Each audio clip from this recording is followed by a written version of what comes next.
என்ன ஒரு இசை ஞானம் இருக்கு, அந்த இதெல்லாம் பத்தி தெரிஞ்சுக்கிறா, ராகங்கள் எல்லாம் பத்தி தெரிஞ்சுக்கிறா, ரொம்ப ஆர்வமா கேட்டு கேட்டு தெரிஞ்சுக்கிறா. அந்த குழந்தைக்கு என்ன ஞானம் அப்படின்னு அம்மாட்ட சொல்லிட்டு இருப்பார்.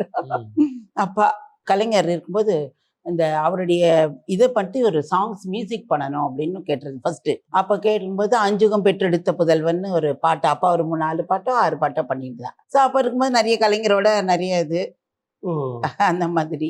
கலைஞர் வேலையை பேசுவார் அப்பா. நான் நல்லா பேசுவேன்.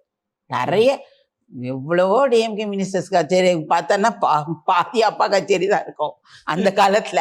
ஆனா அந்த அந்த இது பாசம்ங்கிறது ரொம்ப உண்டு கலைஞருக்கும். அதெல்லாம் அதுதான் சொல்லி அப்பா வந்து ஒரு கலைஞர், அவருக்கு கட்சி கிடையாது, அவர் ஒரு இசை கலைஞர். ஸோ அதை வந்து யார் வேணா ரசிக்கலாம்.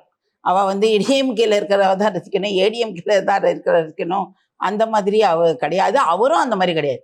அந்த காலத்திலேயே சிவாஜி பாட்டு வாசிப்பார், எம்ஜிஆர் பாட்டு வாசிப்பார், எல்லாரோட சாங்ஸும் வாசிப்பார், எல்லா ஹீரோ சாங்ஸும் வாசிப்பார். அதெல்லாம் ஒன்றும் இது கிடையாது. மெயினாக இவாளோடது வாசிப்பார். அம்மா அப்பா வந்து ஜெயலலிதாவுக்கு பாட்டு கற்றுக் கொடுத்தாரு, அந்த கதையை சொல்லுங்க கொஞ்சம். ஆமாம், ஒரு 73, 75 இருக்கும்னு நினைக்கிறேன். ஐ திங்க், எனக்கு சரியா ஞாபகம் இல்லை.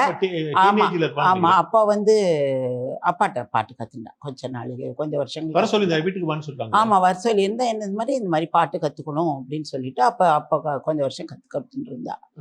ஃபஸ்ட்டு நல்ல ஞானம் அப்படின்னு சந்தோஷப்பட்டுப்பா. 2-3 தடவை என்ன ஒரு இசை ஞானம் இருக்கு, அந்த இதெல்லாம் பத்தி தெரிஞ்சுக்கிறா, ராகங்கள் எல்லாம் பத்தி தெரிஞ்சுக்கிறா, ரொம்ப ஆர்வமா கேட்டு கேட்டு தெரிஞ்சுக்கிறா.